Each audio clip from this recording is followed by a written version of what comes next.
Hello, America. I want to talk to you about something that apparently the media was visited by an angel or something. It's a revelation. The media all of a sudden over the idea, now hear me out, that Joe Biden might not have been the one fully in control of the country over the past 4 years. I know I didn't see an angel. I mean, I think that's true. But I didn't even see an angel. But somehow or another, they got that holy message that maybe Biden's mental state might not have been fully there. You know, when he took control of the White House or at the end. I mean, I don't know. I mean, what a shock. What a shock. So disingenuous, really. I mean, who could have seen this one coming? You know, besides over half the country that was screaming every time Joe lost his train of thought, wandered off a stage at random and called foreign leaders by the wrong names, or any of the other disasters that just kept piling up. Who would have thunk it that he wasn't really in charge of all of his faculties? But the media, I mean, somehow, I think the media is still grasping for the right angle on this. The right angle on this is you guys covered up, okay? You know, the recent revelations have started to come out, and everybody is like, oh my gosh, have you read the book Original Sin by Jake Tapper and Alex Thompson? It's crazy. I mean, no, it's really, no, it's old news to most of the country. Now, what does it mean is important. Today, today was a really important radio show. I invite you to go back and listen to the full thing if you have time. But I opened with the big, beautiful bill and what I think Donald Trump is trying to do, what the Republicans and Democrats just are not, you know, admitting to, or they're part of the problem, or, you know, they just don't care. I don't know what is going on in Washington, but I talked about that big, beautiful bill because we're between a rock and a hard place. And this is a danger to the republic. Tomorrow, I'm going to take you through a scenario that I wargamed with Grok and ChatGPT. And when they both came up with the same answer, it was a little spooky, about what happens to us when they pass the $4 trillion in spending, because that's coming. And what happens to us? And you need to understand the entire world is about to change. Everything is about to change. So getting things right now is really important, that we restore our principles as much as we possibly can. If you listen to the second hour of today, I had Alex Newman on, and he was talking about South Africa, and what is happening in South Africa is coming here. Now, we can stop it, but we're on the same track, and it's the same people, and it's the same global entities. So we have a limited amount of time, because all of this references last Wednesday's show, where I said, tell me how any of this makes sense if you're the Democratic Party and you want to get elected again. This seems like a setup to violence, which is what Grok and ChatGPT also said. And when I put in some things that I read today from an advisor at Goldman Sachs, all the pieces just fell into place. So it is important not to play politics on anything. None of it. We have to look at principles and then restore those principles. Now, the full title of that Tapper book is Original Sin, Biden's Decline, its cover-up, and his disastrous choice to run again. But after years of the media, including people like, you know, one of these books' authors, Jake Tapper, trying to run a massive cover operation for their candidate, I can't help but think they're still missing the real threat here. Even though the title makes it sound more open and reasonable, the authors make it very clear that they consider the main original sin is, quote, the original sin of the election of 2024 was Biden's decision to run for re-election, followed by aggressive efforts to hide his cognitive diminishment. So in other words, why did you guys give us such a crappy candidate? Why'd you set us up for failure? Why'd you play upon a bias for the last 4 years? Help us love you, please, please, please. Is that the sin that he decided to run again? Or was it the sin of all of the cover-up? That seems like a bigger sin than the actual sin, doesn't it? One seems like a venial sin and one seems like a mortal sin. Now, co-author Alex Thompson, promoting his book this weekend, told Fox News that a Biden aide admitted that his staff acted undemocratically for the past 4 years. Wow, really? As they were lecturing us about a danger to the republic or a danger to our democracy, they now are admitting they were acting outside of our democracy. So let me get the exact quote from the book. Biden's aide said, quote, he, Biden, just had to win, and then he could disappear for 4 years. He'd only have to show proof of life every once in a while. When you vote for somebody, you're voting for the people around them, too. No, you're not. You are not. You are voting for that person to be president, the one that is the only one that can put the code into the football. That's what we do as a democracy. Now, does that sound like the original sin? Or does it sound like the Biden deciding to run again in 2024 was the sin? I mean, the real original sin is what the hell was happening between 2021 and 2025? Who was covering up for all this? What unelected officials were calling the shots, not in just our name, but in Joe Biden's name? What were they responsible for doing to our country? Which decisions did he make, and which decisions are completely unlawful? Now, this is not a critique on the media. They all suck and we all know it. But they're still missing the big picture. We were lied to. Our democracy was not a democracy. It was, I don't even know. Well, they called themselves the Politburo, which is a communist term for the elites making all the decisions. Now, this isn't from, some internet blogger, not Joe down the street, but we were lied to by a presidential administration. And there was a cover-up operation directed at all of us to ensure what I describe as a demonic machine just kept churning. I mean, I would be outraged if this was happening with Donald Trump, and we should be. The same outrage that we feel now because of Joe Biden. But the left and the Democrats don't seem to share that outrage. They still believe the ends justify the means. That's not a principle that is an American principle and not one that we need to hold on to. Joe Biden just might have been the first deep state president, a cutout, a figurehead. But the original sin was that he tried to run again after the fact that this was being done for 4 years. I want to play Whoopi Goldberg here on The View doing her best to channel Hillary Clinton in light of all of these revelations on Biden's mental capacity and the health in the last 4 years. Watch this. So should anonymous sources who talked to Tapper have spoken up about their concerns while he was in office, while he was still in office? And my other question is, why is this important to know now? Yeah, well, that's what some people want to know. It just seems to me, yeah, we got a lot of stuff to be concerned about at the moment. I was saying that just the other day when somebody robbed the bank down the street. I was like, okay, so the money is gone. Why does this matter now? Oh, there's a lot of reasons why this matters now. One of them is so no one ever does it again. I mean, this is more than just brain dead commentary, which is the norm if you ever watch The View.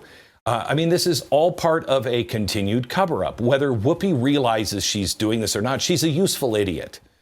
I'll explain how in a second, but to understand the entire operation, we have to take a step back first. Now, this is how they paved the way for the first deep state president. It began with a historic precedent. I told you this story many times, how when Woodrow Wilson was incapacitated at the White House and the country was being run by none other than our first woman president, Edith Wilson, the president's wife. You want to know how bad this truly was? This is from President Ford's library and museum. Quote, during President Wilson's illness in the fall of 1919, 28 bills became law without his signature. He was too incapacitated to sign the bill, but somehow vetoes continued to happen. Foreign policy was conducted, like the Treaty of Versailles. Pardons and commutations occurred, and financial and War Department decisions were advanced. You know who did this? Edith Wilson. She would go to the cabinet meetings and she would sit there in the cabinet meetings and she'd say, my husband is just, he's still resting, but he wants me to take notes, and then I'll go up and I'll talk to him and I'll take notes on what he said. He wasn't giving notes. She was making the decisions. Does any of this sound familiar? Now, the next stage in getting the first deep state president occurred years later. Bill and Hillary Clinton showed what was possible through cover-up. No matter the scandal, deny, deny, deny. Bill did it while he was president, just deny. And then Hillary continued to do it when she was Secretary of State, which led to the, what difference does it make? Deny, deny, deny. I did not have sexual relations with that woman. Americans are dead in Libya because of an insensitive video. And when the receipts say others, you just go right to, it's a vast right-wing conspiracy. We're still in that playbook. This is why it matters, because the truth does matter. Woodrow Wilson is still celebrated by the left, as are the Clintons. There has been zero accountability. Now, why wouldn't the deep state attempt to pull off the mother lode with Joe Biden? I mean, this is what the progressive movement is really all about. The president doesn't matter. You have a group of really smart intellectuals that nobody knows, so nobody can blame, and they just know what's right, and they just get the job done. That's not our republic or democracy. Now, this is what Whoopi was playing into, albeit unknowingly. We're in the deny, deny, deny. It's a right-wing conspiracy. What difference does it make? Now part of the overall plan. The original sin is not that Biden decided to run against Trump in 2024. The real original sin is what was happening in the 4 years that Biden was president. Do you know that there are 2 or 3 cabinet members who said, we didn't meet. I never saw him. I was kept away from him. How the cabinet and the vice president are the ones who are supposed to say he's out of control. He can't be the president. They're the only ones that can enact this to get him out of the presidency if he's incapacitated. Well, if he's never seen and he's kept from them, the cabinet members, how does that part of the Constitution even work? I have 2 questions. What policies were pushed through during the time that Biden was just supposed to pop his head out every now and then and just show proof of life? Does any of that still count? Do we erase the Build Back Better, the Inflation Reduction Act, and everything else? Any of it? Who were the puppet masters pulling the strings? That's question number 1. Number 2 is, who was involved in the cover-up? Who hid the elected president, knowing full well that the unelected people were making all the decisions in the name of a cutout leader that was incapacitated? Later on in the show, I'm going to show you, gather the list of names that could have been responsible for all of this. We analyzed all the claims, and the results are stunning how they match up with what's actually happening. But first, running an effective deep state cutout president has never been easier, with the use of Autopen and rogue officials that can effectively do whatever the heck they want to. Order presidential studies, sign bills, issue executive orders, or pardon convicted criminals, because it's what he would have wanted to do. Now, regarding some of the pardons, the Heritage Foundation, their oversight project, found that, quote, for the pardons issued on December 30th, 2022, President Biden was on vacation in the United States Virgin Islands from December 27th through December 31st. On the 30th, that day he signed the pardons, President Biden was golfing with his grandson on the island of St. Croix. So was he involved in any of that? What else was being done in the President of the United States' name? Would you be okay with it? If you're okay with it now, would you be okay if he was the one that launched missiles? Or would you rather just have somebody else launch them that you don't know? You have no idea what their character is. You have no idea who they are. You have no idea what their agenda is. And you cannot hold them responsible if there's a mistake, because nobody knows who they are. And just like with Woodrow Wilson and other guilty politicians that got away scot-free, will accountability continue to evade American justice? This must be answered. Will we get answers this time? And will anyone pay for their mistakes or their crimes? A member of President Trump's Department of Justice joins me for an update. This is the guy who knows. And will anyone pay? What are the whistleblowers saying? What can he tell us? All of that is next.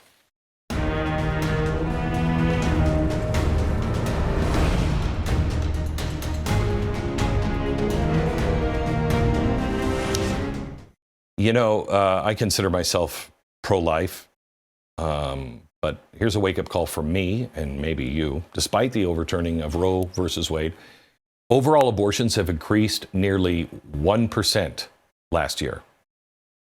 How's that happening? Wait a minute, what?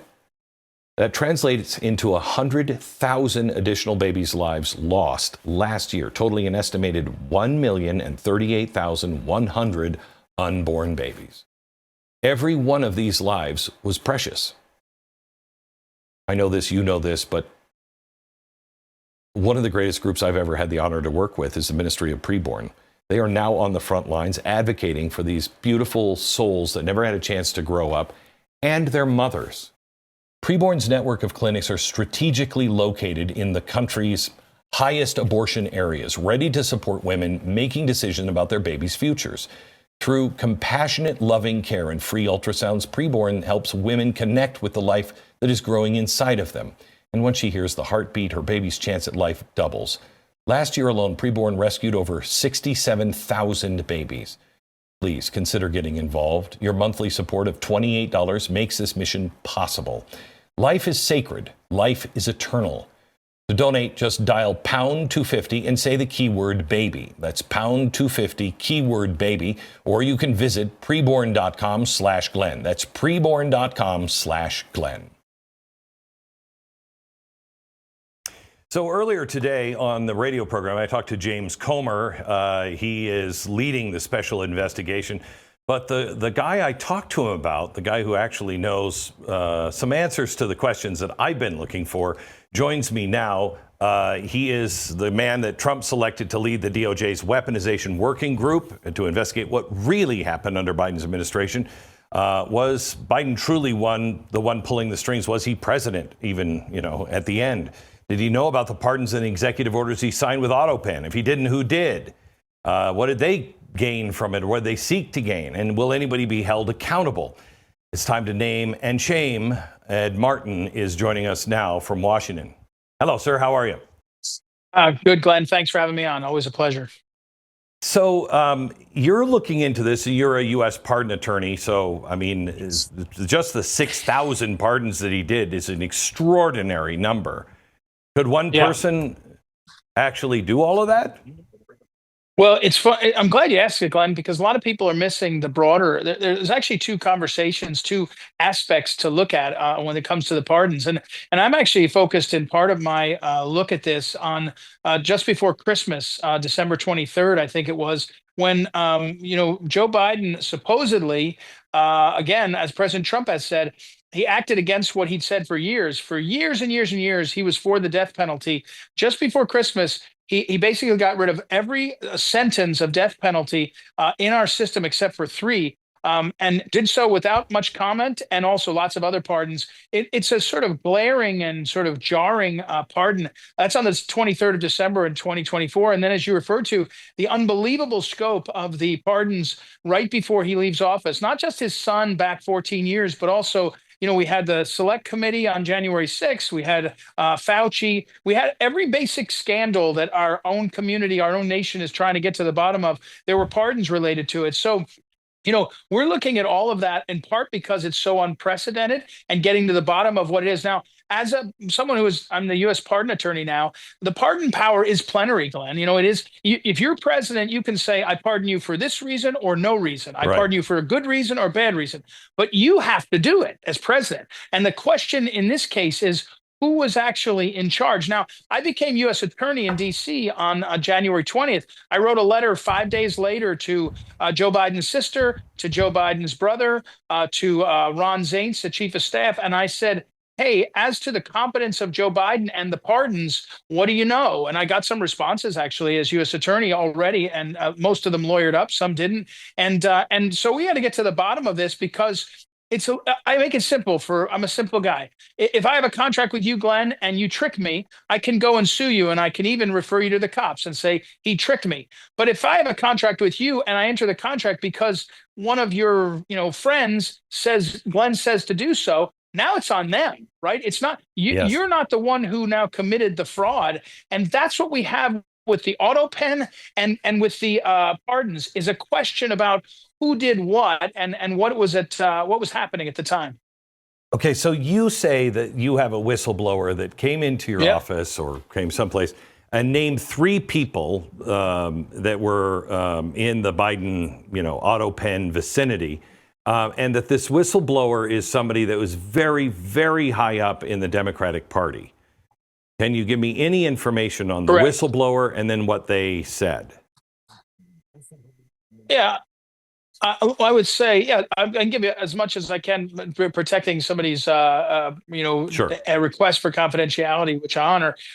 It's somebody who worked with the Bidens, worked with them not in the distant past. This isn't somebody who was not on the Senate staff back in 1990s. It was in the last 5 years at the very highest levels, and had a very specific description. When you talk to whistleblowers and people that are witnesses to something that's an ongoing investigation, you ask a lot of questions about a lot of things to sense whether they have familiarity with what's going on, and you grow in your confidence in the person, and still you take it with a grain of salt. You're not under Sure. oath. You're not in a court yet. But I would say this person had shown specific knowledge of what went on in very concrete ways, and then spoke about, and I've said it before, Anita Dunn and her husband, a guy named Bob Bauer, who have been around for a while in the circles, and then Ron Klain, and those 3 were 3. I will say that in the conversation, this whistleblower also talked about a few others. Richetti, I mispronounce his name often. I say Richetti, and actually the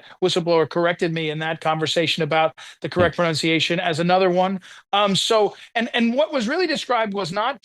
I don't have someone who's a witness to the Autopen being used in a way against what might be the guidelines. There should be a paper trail, and we're on the trail of the paper trail on the Autopen. But more, what was described to me was control of access to Joe Biden that was controlled by those 3 and a few others. And in the context of someone who is not competent, at least according to Jake Tapper and others now, now finally we can believe what our eyes were telling us before, but now we have more data points. If someone is controlling access to the president and the president is not competent, someone may very well be committing something that's closer to fraud than we've ever seen at this level of the government. So we've got a lot to dig into.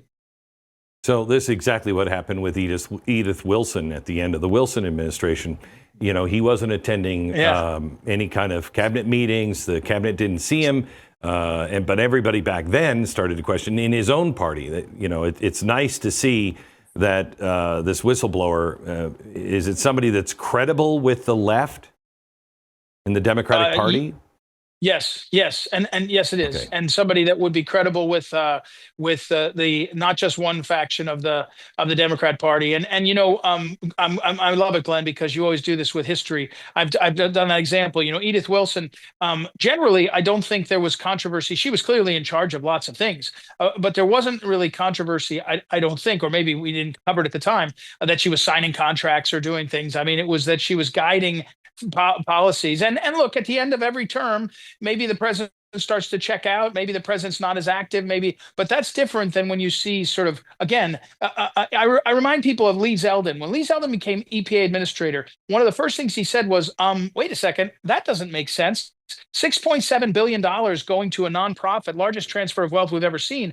Hold on a second. In other words, when you see unprecedented conduct, you stop and say, hold on a second. And then you start to unwind what's going on with Biden. And you get some things that look really nefarious. But again, we got to get the facts. We got to follow the facts to the law. And that's what I think we're doing. And I'm committed to doing. The president directed me to do. So, Ed, there's something else on this that I have heard. I'd like to know if it's true or not, and if you can give us any details.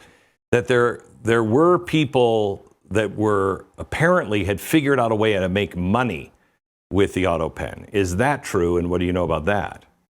Well, let me say it this way, Glenn. You'll smile as I tell you. I was appointed to be the pardon attorney for the United States about 2 weeks ago. And when you're U.S. attorney in Washington, D.C., which is a job I had before, you sometimes get contacted by lawyers and defense lawyers and others. But there's not a lot of financial interest in U.S. attorney. But when you are, sorry, my thing is ringing. Sorry if that interrupted us. No, it's all right. When you're a pardon attorney, when you're a pardon attorney, you get calls. Every lobbyist in D.C. discovered my phone number, and they were calling and they were saying, "Hey, I have this idea or that idea." My point is this: there's a lot of money at stake in pardons. That is just the facts. And that anyone who denies it, go look at Mark Rich, go look at, and by the way, Republicans are not exempt from this at all. And so the fact is that there are, and in this case, there were decisions made and signatures happening at a time where at least we have to say access was really valuable. And again, now we have to look at who had the control of access. And the control would be, if the control was by somebody who was not a full-time employee, for example, which is one of the allegations that has been made about at least one of the people I mentioned, those are people that can continue to have control, make money on this on their day job, even though they're controlling access. And that is specifically what the whistleblower talked about. And it's a direction that we have to go towards. Okay, I want to take a quick break, but before I do, let me just ask you one more question. Is there any evidence that these people were working with the president or around the president? Working with him in terms of the day-to-day. He knew about it, and he's. I don't have any evidence of that yet. I don't have any. I can't say that there's evidence of that. And is there evidence that they were working around him? He didn't know. Okay. Going around him. Again, early for me to go too far out on that, Glenn. I think we've got to get some more details. I'd be guessing. It feels like it, but that's just me guessing. So I think I better be more careful. Okay. All right. Back in just a minute with more.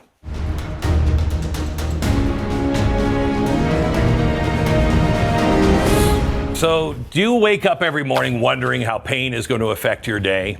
Michael from Connecticut used to, but he doesn't anymore. Let me tell you his relief factor story.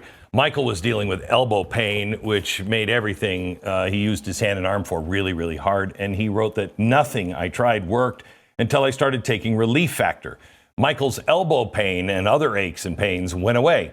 On top of that, he even felt like he had much more energy. So if you're living with aches and pains, see how Relief Factor, a daily free, drug-free supplement, could help you feel better and live better every single day. There's over 1 million people who have already turned to Relief Factor just like Michael. So try their 3-week quick start. It's $19.95. It's less than $1 a day. And don't let pain keep you from living every single day the way you want to. ReliefFactor.com. 800-4-RELIEF. 800, the number 4-RELIEF. ReliefFactor.com. So, Ed, how involved was Jill Biden in any of these decisions? What was her motivation and what was she doing? To be fair, Glenn, I think that's a question that has to be answered because I did in the conversations with the whistleblower I mentioned, I did get a sense that she was a player, but it was more on the others were focused. So I think again when we talk, for example, about the Autopen, there's going to be a paper trail, or there should be a paper trail. We're on the trail of that to see how exactly that process went. That's probably not going to relate to her, but it could. But I don't think we have any specifics. All right, so.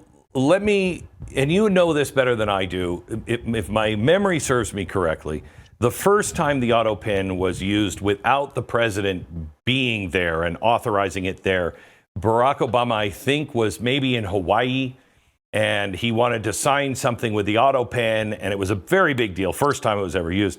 And I would assume that there was some sort of system that was set up at that point that would leave a very clear paper trail. Yes, the president just approved it. Here's his approval. He did it at this time, and here's when it was printed. Can you tell me anything about the approval process and how we know if the president was involved? Yeah. So what I can describe is what I know about the current setup and what I'm finding out about the Biden White House. I don't have any specific knowledge of the Obama White House. I actually have one of my investigators I asked to go back and track if there were other examples going back in time, even back into the Clinton era, or even back to Bush and Reagan.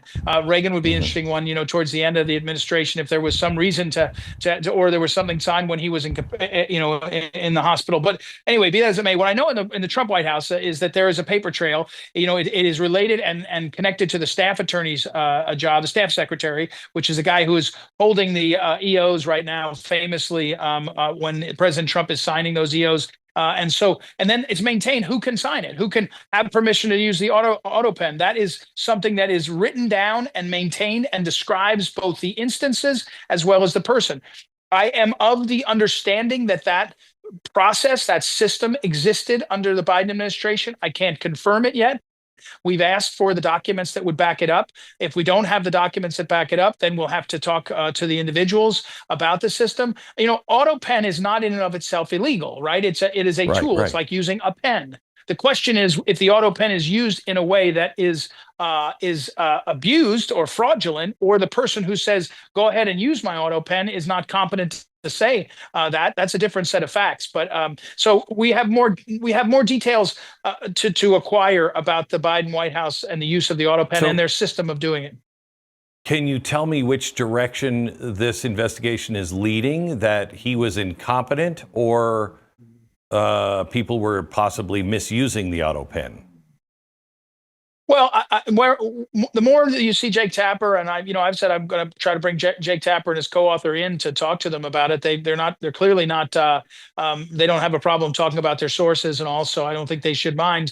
I hope, but I'll talk to them. The more that's talked about by Democrats and Jake Tapper gives you a sense that was a real problem with the competence of Joe Biden. But look, all we can do, and I believe we're the side of the good guys, meaning you follow the facts, and you apply it to the law. And so we got a lot more facts to get to. You mentioned early on, though, that you mentioned name and shame. And I think the media thought they were going to make me feel bad because I used that phrase. I wish people had more shame, and because we should name and shame people. I mean, what Joe Biden went through in terms of how badly addled he was, and that people didn't take care of him, we should be shamed. I mean, the people around him should be. And so, but my job is to get to the facts and say, having said that, if someone's held accountable for fraud or for crime, we will do it. If they somehow did this in a way that was legal but still shameful, you can bet I'm going to call them out on that too. Okay, so that was one of the other questions. I mean, people have got to see people go to jail if they broke the law. Correct. And is there, if they were misusing the Autopen, that is against the law? There's many laws that I would say apply to this.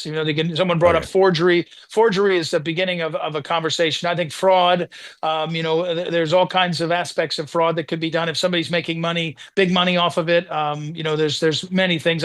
President Trump used in a Truth Social a post about treason, and I think as a member of DOJ, I'm going to tread carefully towards what I would describe as the likely crime. But there's a lot. If this was an abuse, like people are worried, there's a lot of crimes that were committed, and will be. If the facts show that it was happening, the DOJ will pursue aggressively justice?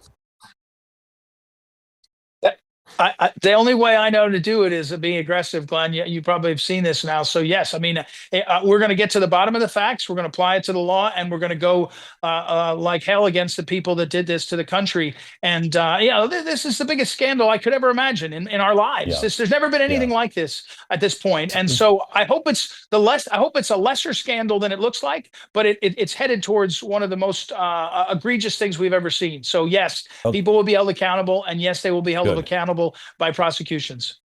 So last question is are the documents that were signed, either the pardons or the executive orders, if it is shown that he wasn't really involved in that, are they valid? Well, this is a $64,000 question, but let's just do it as a hypothetical to be a little bit more, a little bit less specific to this, if I can. Okay. If you and I go enter a contract and it turns out that you were not capable of entering into the contract, right? And depending on how I relied on it, if I went and did something and I was paid for it, I might make the argument that you have to honor that. But in general, that's not a valid contract. So, the validity of these things, whether they're pardons or other actions, is going to come into question. And I think there's some details and legal questions that are going to be a little bit harder. But you can see that and here's what's more troubling to me is if some of these pardons were issued because they were being engineered, for example, for Fauci or for the Select Committee on January 6th to by someone who's taking advantage of Joe Biden in order to cover things up. Well, that can't be what the system contemplated, and so I think that's all going to come into question. Yes. Ed, thank you so much. Thanks for all the hard work that you're doing. Godspeed, and just do the next right thing. Thank you. We'll have more in just a second. You bet.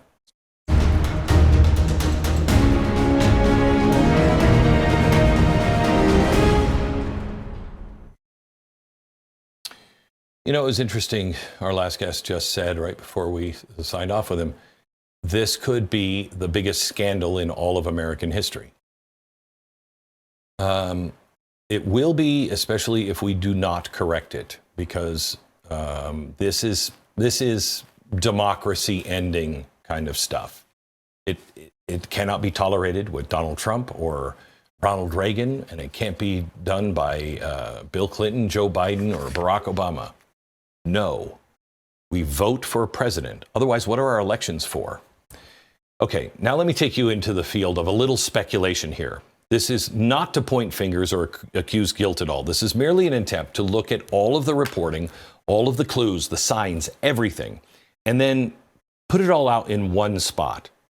Because the question is, who was actually running our country for 4 years? Who was actually covering up for an incompetent president? Now, again, let me put this back into context. Here's that quote that I read to you at the top of the show from an unknown Biden aide. Remember, Biden, just had to win. Then he could disappear for 4 years. He'd only have to show proof of life once in a while. When you vote for somebody, you're voting for the people around them too. No. But let's say that were true. Who are these people? Because they, whomever they are, were responsible for quite a few things while the deep state president was eating pudding and going to bed before the sun was down. Let me just go through a few of the things that were disasters that happened. First of all, we had the COVID-19 vaccine mandates. Was he cogent at that point? Was he in charge of that? We had the collapse of our border and millions of unvetted foreign criminals invading our country. Was he doing that, or was that somebody else? The Afghan withdrawal and the death of 13 military members that he never even recognized. Did he or somebody else do that? The weaponization of the federal government that included surveillance of Catholics, pro-lifers, the jailing of grandparents, even the indictments, multiple, of a former president. Was he involved, or was he eating pudding? How about the rampant inflation that they continued to deny? Ukraine and Russia. The list is way too long, way too long. And now we have a couple of mainstream media accounts, insiders, official congressional inquiries are getting underway, and high-level Democratic whistleblowers. Who is really running the country in the past 4 years instead of the elected president? Okay, for speculation purposes and to check ourselves and check our thinking, we run things through artificial intelligence. We use Grok, GPT. We don't let them run. We come up with ideas and give it to them, see what it says, check it, and check our own thinking. Okay. We asked it to analyze every single claim, speculation, insider report, congressional hearing, everything. Then we asked it to speculate on how a deep state president would be set as a cutout. What would it take to run the country? And how would you keep it from the American public? What we wanted to find out was, how big of a group would this have to be? But it not only told us how, it also named each person as potential candidates for the entire operation. Again, this is speculation, so we're not condemning anybody or saying they did anything. But it said there were two groups of people within the White House that would be needed. And let me show you. I put it up on the chalkboard. The first group are who's making the decisions and the Autopen, okay? Who's running that. And this group, according to AI, was Jeff Zients, also Ron Klain, both Biden's chief of staff at one point. So the chief of staff had to be involved, according to AI. It was Annie Tomasini. She was the deputy chief of staff. Then Anita Dunn, she was next. She was a domestic policy advisor. And then our national security advisor, Jake Sullivan. Okay. Those are the people that would make the decisions for the president. So when you voted for when you voted for Joe Biden, what these people are saying, I'm not saying these people, but the people who did all this, what they were thinking, what they were saying is, well, you voted for me anyway. Do you even know those people? Okay. The second group that was compiled by AI was under managing optics and concealing Biden's limited role. So in other words, it couldn't just be this group. They also needed a second group. In non-AI language, it translates to who ran the cover-up. And this group consisted of Mike Donilon. He was a senior advisor to Jill Biden. Then you have Ashley Williams, Ashley Williams, another senior advisor. Steve Ricchetti, the counselor to the president, and Anthony Bernal. Okay. But this is just AI. This is just a speculation on who might have been involved if the goal was to install a cutout deep state figurehead in the White House. We see the roles that all of these people played, and that's what we asked. What roles would have to be involved? It went to Biden's administration. Now, does any of this check out? I mean, is there anything other than speculation? All the recent reporting that began about a month after Biden lost to Trump.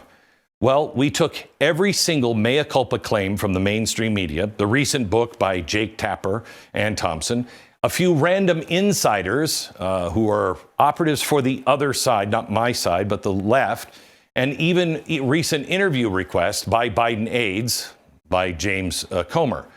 Does any of all of that information line up with any of this? Well, Congressman James Comer, who I had on the radio program, has vowed to get to the bottom of this, and he recently started this with a group of people he wants to talk to first. Who does he want to talk to? Anita Dunn, Annie Tomasini, Anthony Bernal, and Ashley Williams. Wow. Wow. Okay, that's 4 for 4 on that one. So Comer, there's 4 of the names out of 4 on the list. Okay. I also spoke to Lindy Lee. She, as well as a few others, but she was a Democratic insider, former campaign advisor for Kamala Harris. She was very angry, and she named 2 names.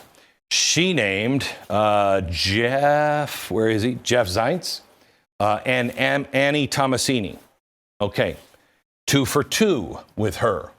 I don't have her down. 2 for 2. Next, I labeled this one as opposition media, like the New York Times. Okay. In January, the New York Times released an article revealing how Biden's inner circle effectively hid how bad he had become. They listed a few names. Look at the chalkboard. Mike Donilon, Steve Ricchetti, Annie Tomasini, and Anthony Bernal. Okay. I mean, sometimes AI is a little bit spooky, but this is getting ridiculous. 4 out of 4. Next, non-opposition media like the Wall Street Journal. Wall Street Journal came out with one of the more damning pieces back in December. It was stated that Biden was hardly even conversing with major cabinet members like Janet Yellen or Lloyd Austin. Instead, advisors were sitting in for the president during the cabinet meetings. Who were the advisors that the Wall Street Journal named?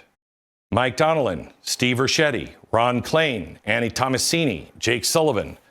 So they got 5 out of 5. And lastly, the book by Jake Tapper and Alex Thompson. Now, they interviewed over 200 people who were close to the president. This is his inner circle and others. This is not anybody like me. I showed you earlier one of Biden's aides admitted that they had operated undemocratically. The book describes a situation where, as a Politburo, their words, not mine, Politburo, which is a Soviet cabal of elites at the very top that make all the decisions. This Politburo, as they called it, was in charge of the White House. And that signs of Biden's mental decline first appeared in 2019, as in before he became president. Now, the people in the book, the names that come up the most are, watch the chalkboard, Mike Donilon, Ron Klain, Steve Ricchetti, and Bruce Reed. Well, Bruce Reed was Biden's deputy chief of staff for policy and is new to these lists, but taken at a whole, that's 3 out of 4. I don't know. I mean, this chalkboard could be the entire operation, from the policy implementation to the cover-up of the first deep state president. It is an interesting list, but only that. It is an interesting list. We can't go off of AI. We can't go off of hearsay. We can't go off of anything. We need the DOJ, after the Congress has investigated, to then pick it up and investigate themselves with the FBI and then prosecute if there were crimes committed. Ron Klain had multiple visits at the White House with Alex Soros. We also know that Klain was the critical conduit between Biden and the radical progressive wing of Congress, like the Squad. People like Annie Tomasini were alleged to directly be involved in Biden's classified document scandal. Was she fired? No. She was part of the inner circle. She got promoted instead. And I'm sure not all of the people on this list were ideologues. Good old-fashioned greed was also part of the deep state presidency as well, or so we're told. Mike Donilon, who shows up on almost every single speculation, made $4 million on Biden's failed re-election campaign. Steve Ricchetti, another person named in nearly every one of these groups, had multiple family members employed inside the Biden administration.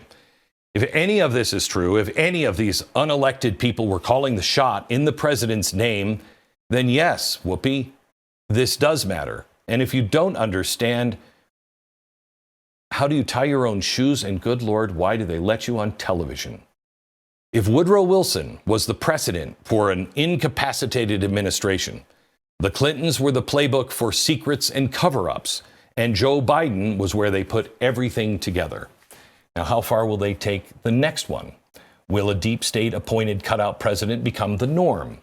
If Congress and the DOJ do not follow through on this, it will be. And you absolutely can bet on that.